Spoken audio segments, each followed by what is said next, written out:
야권이 확보한 192석이 200석이 아니지만 200석이 보여요. 지금 제가 볼 땐 국정농단 시즌2예요. 요즘에는 보수 언론에서 탄핵 얘기를 더 하던데요. 진행하는 거 좀 보셨는데 어떠신지? 제가 말을 많이 하게 만드시잖아요. 잘하시는 거죠? 그래요? 저 얘기 잘 안 해요. 쉽게 뜯어먹는 이슈 토크 정치킨. 네, 오늘은 22대 국회 개원을 앞두고 저희가 국회에 왔습니다. 총선 후에 처음 만나는 게스트인 것 같은데요. YTN 해직 언론인 출신으로 이번에 총선에서 당선이 되신 더불어민주당 노종명 당선인 만나보겠습니다. 네, 안녕하세요. 안녕하세요. 반갑습니다. 아, 이거 치는 건가요?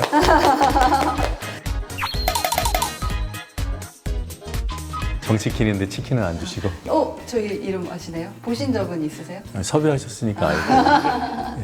치킨을 먹었는데 장소가 장소인 만큼 좀 그래서 치킨 관련된 과자로 그래도 좀 준비해볼게요. 이게 저 주시는 거예요? 이거는 그냥 킵 해둘게요. 네. 혼자 먹겠습니다. 언론인에서 정치인으로 큰 챕터를 넘어오셨잖아요. 이 선택을 하신 이유가 어디에 있을까요? 정치하고 싶어서 정치를 하게 됐습니다. 언제 하고 싶으셨던 거예요? 하고 싶다는 표현이 아주 정확치는 않고요. 네. 해야겠다는 생각에 가깝고 언론인으로 언론계 내부에서 바꿔보고 싶은 일들이 많았거든요. 그 기회가 2017년 복직하면서 주어졌고 결과적으로 보면 이룬 게 별로 없어요. 그런 시간들을 제대로 쓰지 못했다는 반성이 있고 그래서 조금 더디더라도 계속 언론의 변화, 진보를 위해서 노력해야 되겠다는 생각은 강하게 갖고 있었는데 윤석열 정부 들어서면서 YTN을 매각한다는 얘기가 나오고 또 거론되는 방통위원장 후보자가 듣고는 기함할 만한 사람이고 언론 환경이 어떻게 될까, 이걸 막아낼 수 있을까 뭐 이런 고민 끝에 정치를 통해서 막을 수 있지 않을까라는 생각을 2022년 말경부터 했던 것 같아요. 달 고민 끝에 그 방법이 효율적이겠다, 의미가 있겠다라는 판단을 했고 그래서 정치를 해야겠다는 결심을 한 상태로 사표를 냈습니다. 요즘 어떻게 좀 지내고 계세요? 초선 당선자로서 당 여러 가지 프로그램도 있고 그 개원에 대비해서 여러 가지 교육적인 측면에서 준비를 해야 되는데 윤석열 대통령께서 워낙 일을 많이 벌이셔서 지금 현안에 바로 대응하는 일을 병행하고 있습니다. 그러니까요. 그러니까 22대 국회가 사실 개원도 전에 굉장히 좀 특별한 국회가 될 것 같은 느낌이 네. 들기도 하는데 적어도 저희 민주당은 매우 뜨겁습니다. 초선들하고 자주 만나니까 그 초선들 사이에서 그런 기류들을 읽을 수 있어요. 의지도 강할 뿐만 아니라 전반적인 그 분위기 자체가 이게 끌어오르고 있는 느낌을 확실하게 봤습니다. 22대 국회, 그러니까 이번 총선이 사실 이제 막 시민들께서 한 표 한 표를 행사하셔서 이제 거대한 흐름, 어떤 네. 민의가 이제 형성이 되는 건데 22대 국회에 반영된 그 민의라는 건 뭐라고 보세요? 무엇 때문에 좀 끌어오르고 계신 건지. 윤석열 정부 2년 잘못했다는 거죠. 그리고 이유가 어디에 있든 야당의 역할도 미약했다라고 평가를 하는 거고요. 그래서 야당에 한 번 더 기회를 줬다고 생각해요. 정부를 제대로 견제하고 필요한 제도를 법률적으로 성취해내는 그런 과제를 부여한 선거 아니겠나. 제대로 정부의 실정을 심판하고 그 대안 세력으로서 대안이 될 만한 정책을 만들어내라. 이런 것으로 저는 이해합니다. 한번 우리도 지켜보겠다. 네. 이렇게 기대를 한다. 전적으로 야당을 밀어준 것도 아니고 네. 개헌 저지선 100석은 확보해야 된다 이런 얘기가 선거 막판에 있었잖아요. 그리고 결과적으로 국민의힘이 100석 이상은 확보했어요. 그렇다고 해서 너희는 용서받을 수 있어 이것도 아니고 192석, 야권이 확보한 192석이 200석이 아니지만 200석이 보여요.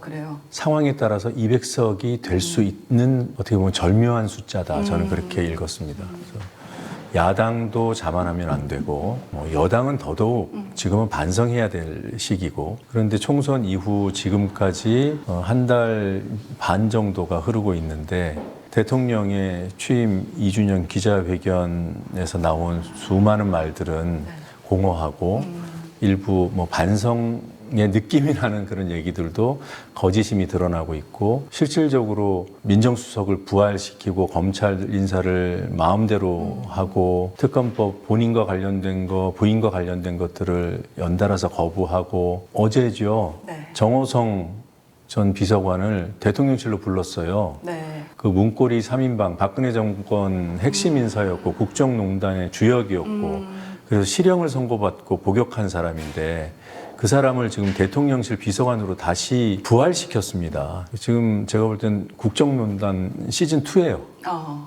그런 상황이니까 지금 이제 22대 국회 개원을 준비하고 있는 이 마당에 이 당선인들이 들들 끓지 않으면 그게 이상하죠. 그러니까 당장 28일 날 이제 대통령이 거부권을 행사했던 최상병 사건에 관한 특검법 네. 재표결이 예정이 돼 있는데요. 일단 어떻게 좀 결과를 예상하세요? 뭐 결과 예상은 객관적으로는 어렵죠. 왜냐하면 여당의 입장이라는 게 존재하기 때문에 네. 애초에 그 표결한 그런 관성도 있을 것이고 그래서 객관적으로 보면 통과가 어렵다고 보는 것이 맞는데 이게 22대 총선에서 낙선한 의원들이 있어요. 그분들이 여전히 국회의원 신분으로 표결에 참석한다는 이 변수. 윤석열 대통령의 실정이 총선을 거치면서 좀 더 명확해졌어요. 여당 내에서도 이 정도로 하면 안 되는데라는 자성이 나올 수밖에 없고 일부 나오고 있고 윤석열 대통령 그리고 윤석열 정부의 어떤 이 입장에 대해서 반대하는 기류가 표결에 참여해서 특검법 찬성하는 것으로만 표출될 것인가. 소극적인 찬성이 있을 수 있다. 국회 출석 안 하면 되는 거거든요. 재표결을 통한 재의결은 출석 의원 수를 기준으로 해서 3분의 2를 요구하는 거거든요. 네. 그러니까 출석을 덜 하면 확보해야 될 표수가 떨어집니다. 네. 그래서 저희가 볼 때는 특검법 찬성 표결을 하시는 여당 의원도 일부 있을 거고 그보다는 좀 더 많은 숫자가 불참으로서 본인의 양심을 지키는 사례도 있지 않을까 그렇게 생각합니다.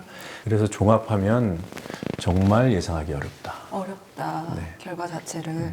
이탈표 규모를 이렇게 예측하는 뭐 기사들도 있던데 예. 숫자적으로는 좀 어느 정도로 뭐 원내대변인도 맡고 계시기 때문에 여러 이야기를 들으실 것도 같은데요. 합해서 이제 10석 이하냐 이상이냐 이런 이제 전망들이 나오는데 저는 사실 전망은 크게 중요하다고 생각하지 않아요. 네. 부정적인 전망이 있어도 지금 최선을 다해야 되는 것이고 긍정적인 전망이 나와도 낙관하면 안 되는 거니까 알 수 없는 일을 앞에 두고는 최선을 다할 뿐이라고 봅니다. 결과로서 몇 표가 이탈했는지는 이제 나올 거잖아요. 네. 28일이면 확인될 거잖아요. 네. 그때 그 숫자의 의미는 매우 중요할 거라고 봅니다. 왜냐하면 아까 말씀드린 대로 22대 국회는 네. 단 8석 차이예요. 200석에 8석이 모자랍니다. 그리고 뭐 전부가 다 출석하는 건 아니니까 그 수치는 점점 줄어들 수 있어요. 사안에 따라서. 근데 만약에 이번에 이탈 규모가 10을 넘어서거나 거기에 육박했다라고 하면 22대 국회는 정말 모른다는 그런 평가가 가능하겠죠. 뭐 이 최상병 특검법뿐만 아니라 네. 여러 법안에 대한 이제 표결도 22대 국회에서는 어떻게 될지에 대한 좀 전망을 이탈표의 규모를 통해서 또 예측해 볼 수도 있겠다 이렇게 보시는 그렇습니다. 거죠. 네. 그 이 최상병 사건과 관련해서 어제 또 보도를 보니까요. VIP 경로서를 조금 입증할 만한 네. 녹취록이 있다. 김계한 해병대 사령관의 네. 녹취록이 나왔다. 이런 보도도 있더라고요. 그러니까 VIP 경로설이 사실이다라는 거에 좀 무게가 좀 더 실리는 분위기이기도 해요. 저는 사실상 사실이라고 해도 무방한 단계라고 봅니다. 보도된 내용을 보면 어느 정도 확인을 했는지를 판단해 볼 수 있잖아요. 네. JTBC의 그 녹취 음성 파일 확보 기사를 보니까 제가 볼 땐 거의 사실로 판단이 돼요. 공수처가 김계한 사령관의 휴대폰을 포렌식을 했고 네. 거기에 녹음되어 있는 통화를 확보를 했는데 그 통화 내용이 해병대 고위 간부와 김계환 사령관이 그 당시에 통화한 내용이에요. 근데 박정훈 대령이 들었다고 하는 그 취지의 얘기를 김계환 사령관이 통화 상대방한테 네. 해병대 고위 간부한테 한 겁니다. 네. 그 보도에 따르면 보도를 보니까 공수처가 해당 음성 녹취 파일을 확보한 것으로 확인됐다고 보도했어요. 그렇게 쓰기 어렵거든요. 뭐 통상 확보한 것으로 전해졌습니다. 확보한 것으로 알려졌습니다. 네, 그렇죠. 확보한 것으로 보입니다. 이렇게 보도하잖아요. 그렇죠. 확인을 하면 확인됐다고 하죠. 그때 뭐뭇으로 드러났다. 뭐뭇이 확인됐다라는 단정 표현은 언론 보도에서는 매우 신중하게 쓰이잖아요. 근데 JTBC가 그렇게 보도를 했더라고요. 사실일 가능성이 매우 높다. 그리고 더 나아가서 한겨레는 여권 인사가 그 당시 그 회의, 대통령이 주재한 그 회의에 참석한 사람으로부터 그 당시에 들었던 내용도 보도했어요. 저희는 지금까지 VIP 경로설 이렇게 보도가 되고 그렇게 알고 있는데 지난해 7월 31일 국가안보실 회의에 참석한 참석자는 대통령이 역정을 내셨다라고 여권 관계자한테 얘기한 겁니다. 그때 그 얘기를 들었던 그 사람이 한겨레에 인터뷰를 해준 거고요. 여러 채널이 있다는 거죠. 대통령의 경로 혹은 역정을 보거나 들은 사람이 여러 채널로 여러 군데 알린 거예요, 이미. 근데 그 한 축은 해병대 수사를 어떻게든 무마하려는 쪽으로 김계한 사령관을 통해서 전해진 것 같고, 한 축은 또 여권의 누군가에게 또 전한 것 같고, 동시다발적으로 한 현상을 보고 얘기하는 상황, 그것이 이제야 드러나고 있는 상황으로 봅니다. 그래서 그 당시에 7월 31일에 대통령의 경로 또는 역정은 거의 사실로 봐도 무방한 단계가 아닌가라고 생각을 하고, 문제는 뭐 화내서 어쨌는데 이거잖아요. 네. 화를 냈기 때문에, 그 화낸 내용 때문에 그 이후 상황들이 다 벌어져서 여기에 이르렀다. 박정훈 대령이 그 해병대 수사단을 이끌면서 했던 수사 결론을 뒤집어 버린 거잖아요. 임성근 사단장을 뺀 게 핵심인데 왜 뺐을까라는 의문. 애초에 수사 결과에 포함돼 있었던 임성근 사단장의 혐의, 그거를 언론 발표를 하려고 한 직전에 누군가 막아 세웠는데, 국방부 장관이 사실 이대로 발표하라고 했던 거거든요. 결재했던 거거든요. 그걸 되돌려서 세웠잖아요. 왜? 누구 때문에? 대통령의 경로 때문에. 너무 자연스러운 흐름입니다. 수사 외압의 출발이자 정점은 윤석열 대통령이라는 의혹이 네. 이제 관련된 증거로 확정되는 단계로 가고 있지 않나 라고 저는 봅니다. 이런 이제 일련의 흐름들 속에서 이제 워낙 여러 정권을 또 언론인으로서 경험을 하셨는데, 국회 이제 22대 국회 개원도 전에 윤석열 대통령 탄핵에 관한 얘기도 좀 나오는 것 같아요. 민주당에서 네. 공식적으로 하진 않아도 일부 인사들이 또 뭐 언급을 하기도 하고요. 요즘에는 보수 언론에서 탄핵 얘기를 더 하던데요. 그러니까 탄핵을 지금 하자 이 얘기가 아니라 네. 잘못하면 탄핵될 수도 있다, 또는 탄핵하자는 여론이 있다, 이런 식으로 약간 뭐 간접화법이기도 하고 유보적인 걸 전제로 하되 탄핵이라는 단어를 쓰고 있다. 저는 이건 의미심장한 변화라고 봅니다. 탄핵을 언급하는 것 자체가 좀 부담스럽고 금기시돼 왔잖아요. 네. 탄핵은 진짜 최후의 수단이라고 생각들 하기 때문에 보수 언론의 칼럼들 최근에 보면 탄핵이란 단어가 무시로 쓰입니다. 보수 언론 눈에도 이 정부가 보수 정권이 아닌 것으로 보인다고 봐요. 그러니까 보수의 입장을 대변하는 것도 아닌 것으로 평가를 이미 하고 있지 않나. 그래서 자꾸 탄핵의 가능성을 흘리고 있다고 저는 판단합니다. 그것과 무관하게 네. 핵심은 네. 대통령에게 탄핵 사유가 있느냐 아니겠습니까? 네. 근데 아직 단정하기는 어렵죠. 수사로 밝혀내야 된다는 것이고, 그 수사 방법은 뭐 공수처도 지금 수사하고 있고 또 검찰도 수사할 수 있겠죠. 공수처에 대해서는 어떤 인력 한계나 그다음에 이 수사 관계자들을 조금 더 제대로 수사할 수 있는 여건이 잘 안 되는 부분이 있어요. 그건 조금 이따 설명드릴 수 있습니다만, 그런 한계 때문에 공수처 수사에 기대기 어려워요. 나름대로 열심히 하고 있다는 평가는 할 수 있어도 네. 검찰 대다수 국민이 믿지 못합니다. 여러 가지 이 의도적인 수사를 장기적으로 해오고 일부는 사건을 조작했다는 의심이 나오고 있는데 어떻게 검찰에 수사를 맡깁니까? 그것도 대통령과 관련된 수사를. 남은 건 특검법밖에 없는 거죠.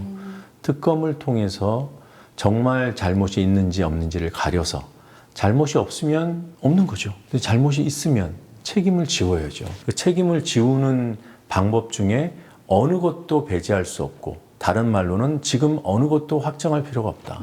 전 그렇게 봐요. 일단은 단정하는 단계로 가야 된다. 확인하는 단계로 가야 된다는 거죠. 정말 우리 대통령이 이 직을 수행할 수 있는 분인지 아닌지를 확인해야 그 다음 판단이 되겠죠.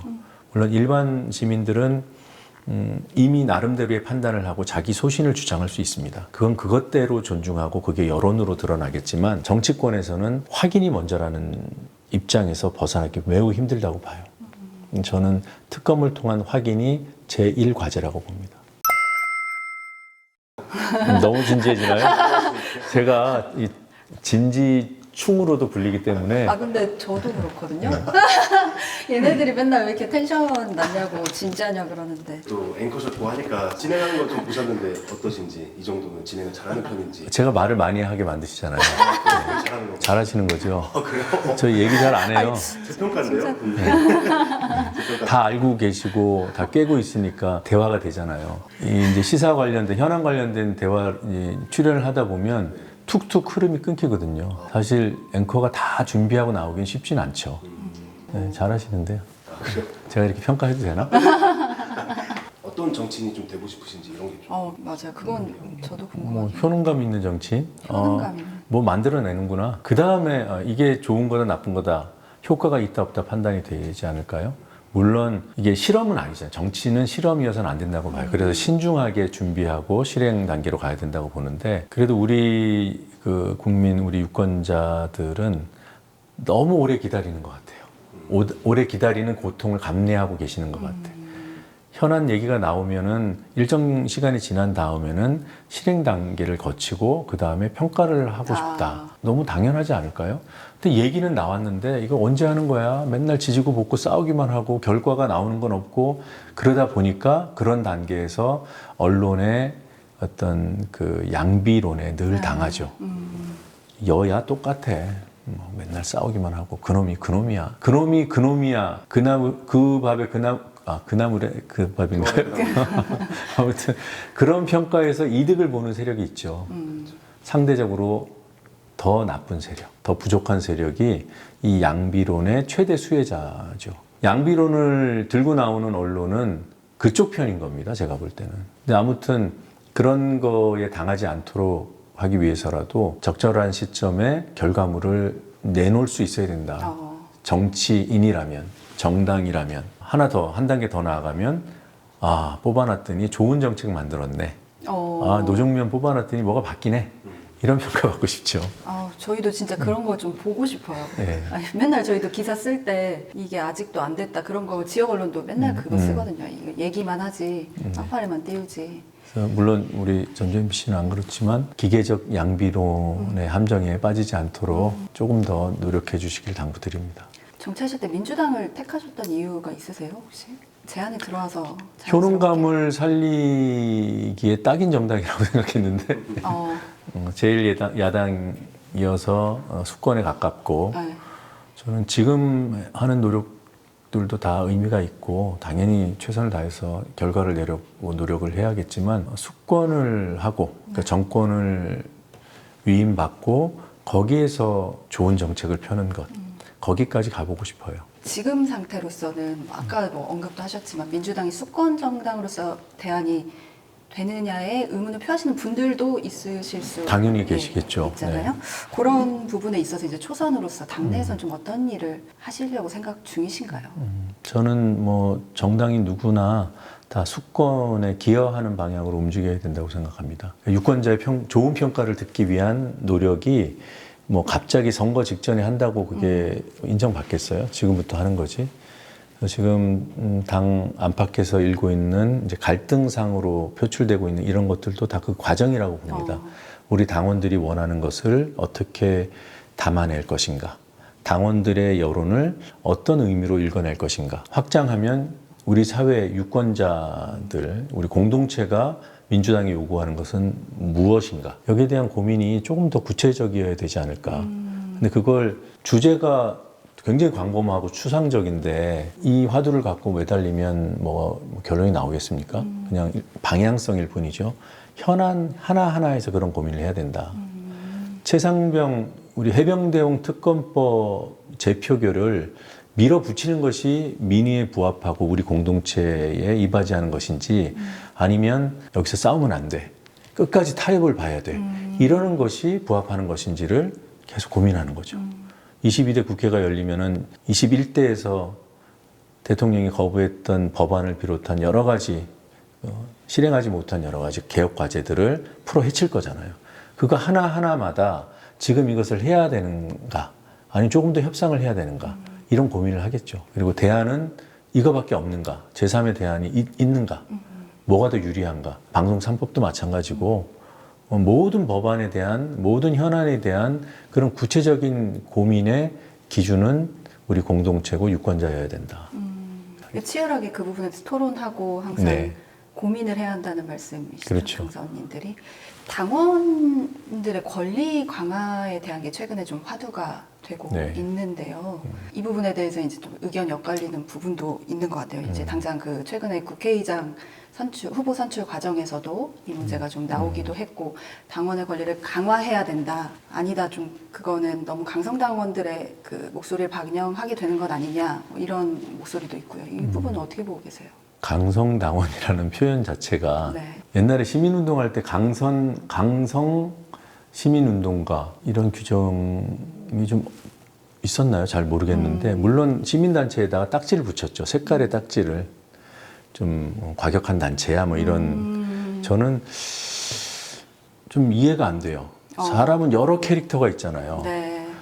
의견을 적극적으로 표현하는 사람이 있고 그렇지 않는 사람이 있고 근데 지금 우리 사회에서 특히나 언론이 만들어내는 이 규정들, 강성당원, 개딸 이런 것들은 의도성이 있고 또 의도성을 갖고 만든 언어가 너무 쉽게 이렇게 확대 재생산되고 그러다 보니까 사람들을 막 너무 쉽게 규정해요. 의견 표출하는 사람들이 왜 강성이에요? 그런 사람이 있는 거죠. 나랑 그 어떤 행동 양식이 다를 뿐인 거죠. 근데 내용이 강성인지를 봐야 되는 거잖아요. 내용이 과격하고 근거가 없고 무례하고 그런가를 판단해서 이 사람의 입장은 이렇다 저렇다 각각 이제 평가될 수 있는 거죠. 근데 뭉뚱그려서 뭐 얘기 좀 한다고 강성이고 문자 좀 보낸다고 강성이 그건 아니죠. 물론 뭐 조직적으로 누구를 공격하기 위해서 문자 공격을 한다든가 그것은 안 됩니다. 그건 당연히 배격해야 되는 건데 그런 것들 일부 사례를 가지고 의미 확장을 해서 많은 사람들을 규정해 버리는 이건 저는 매우 정치적으로 의도된 행위라고 봐요. 그래서 말이 길어졌습니다만 강성당원이라는 표현에 동의하지 않습니다. 제 나름대로 그냥 해석을 해서 지금 의사 표현을 하고 계신 분들의 그런 여러 의견들이 있는데 이것들을 어떻게 수용할 것인가. 여론으로 형성된 당원들의 의견은 당연히 존중해야 됩니다. 제가 볼 때 그건 이론의 여지가 없어요. 당원 가입해달라고 그렇게 요청하고 매달릴 때는 언제고 네. 그리고 그분들한테 선거운동 해달라고 하고 표 달라고 할 때는 언제고 지금 좀 얘기하는 게 성가신가요? 그걸 부정적으로 보고 거기에 대해서 힘들어하면 저는 정치하기 힘들 거라고 봅니다. 그걸 상수로 놓고 봐야 된다고 봐요.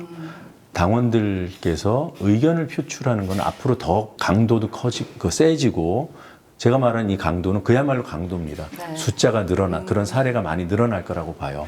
그런 거를 어떻게 보면 당연한 흐름이라고 저는 봐야 된다고 봅니다.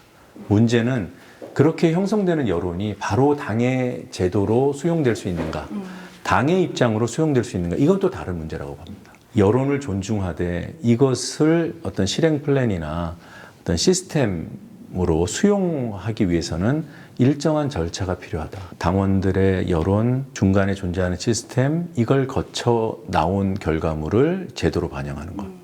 전 이게 어떻게 보면 기본적인 구조라고 봐요. 근데 지금은 당원들의 의견하고 그 결과물이 무엇일지도 모르는 이 상황에서 그래도 돼 이러고 있는 거예요. 저는 당원들이 우리의 의견을 반영해 달라고 하면 반영하는 제도는 어떤 것들이 가능한지를 검토해보고 네. 가능 여부를 판단하는 단계로 가면 된다고 봅니다.